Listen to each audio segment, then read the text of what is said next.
There's a very simple mechanism going on here to link this bank credit to what's happening in the markets. Bank credit needs to be separated into different flows. And basically, there's good flows, credit for good purposes and credit for bad purposes.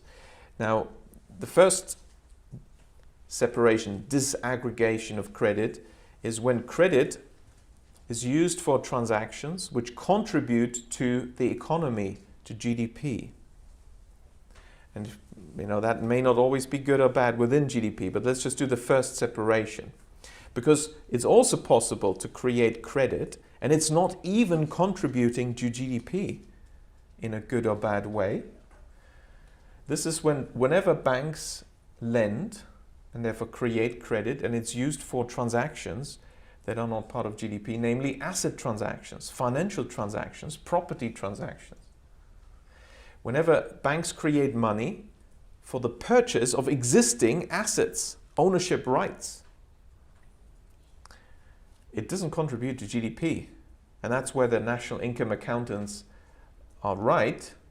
GDP has many problems, but it's trying to add up transactions that add value.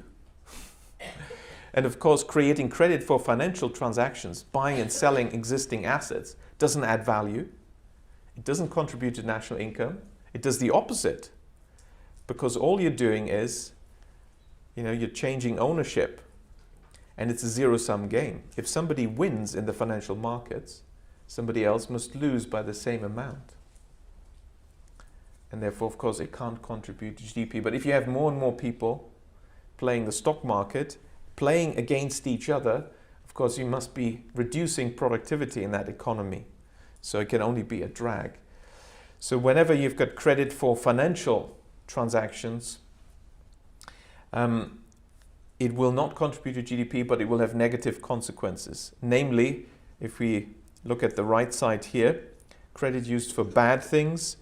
The second one, credit for financial transactions, creates asset price bubbles, asset inflation, such as in Sweden in the 1980s. And that's not sustainable, from the beginning, because there's no generation of sustainable income streams to service the loan and repay the principal. All you have is capital gains. And they may last for a long time, like in the US, 2 decades even. While credit creation for financial transactions increases, these capital gains will continue. But as soon as it stops, the game is up. It's a game of musical chairs. Credit creation is the music. There are not enough chairs. While everyone is going round, the music plays. As the head of JP Morgan was saying, Chuck Prince, we're still dancing because the music is playing. But once the music stops, everyone is scrambling for the seats. There aren't many. So there will be bankruptcies. Asset prices will come down. And the banks will also go bankrupt because they have very little capital, only less than 10%. And so a fall in asset values, their loan values of 10%, means the banking system is bankrupt. This is, of course, what happened in Sweden in the early 90s. But in many countries, and the recent crisis, it's always the same game. When credit creation is used for consumption, you get consumer price inflation. You create more money, but you don't create more goods and services. You create more money, therefore more demand for the existing amount of goods and services. You must get your standard inflation. So these are two examples, the two key ways of having unsustainable credit creation that is damaging for everyone, really, for society. But there is also good credit creation. That is when banks create new money and it's given for the implementation of productive things. Now, productive, of course, properly defined, widely defined, must include the environment. It must include issues such as public health and the quality of life. And when you do that, you are generating benefits for society, which yield a dividend if you want. So these also are loans that are sustainable. The return may not be very high, but it can be repaid because there are real benefits and income streams are generated, and you can get growth without inflation. That is sustainable credit creation.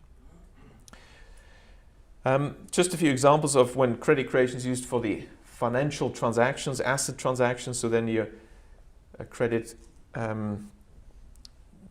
is driving up asset prices.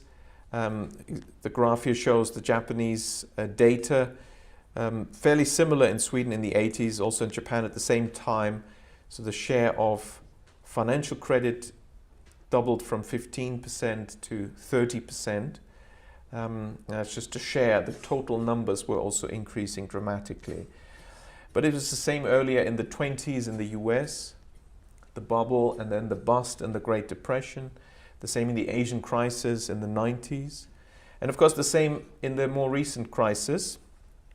And we can look at data in the Eurozone.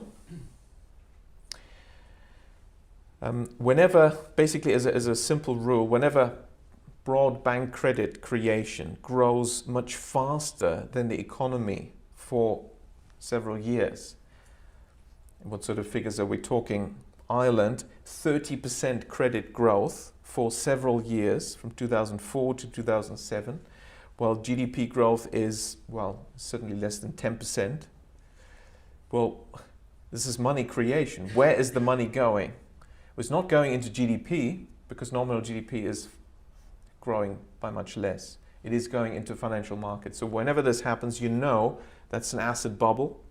It will have to come down. It will blow up the banking system. There will be a crisis. This is very predictable. The same in Spain, bank credit growth between 15 and 20% in the mid-2000s. The same in Portugal, the same in Greece. In fact, I warned in my book, Princes of the Yen, in the last book, one chapter, I think around chapter 18 or 19, it's about the ECB. This is published in 2003. And I raised the warning that unfortunately we have to expect the ECB to create asset bubbles, credit bubbles, asset bubbles, and banking crises in the Eurozone. And this is exactly what it did in these countries.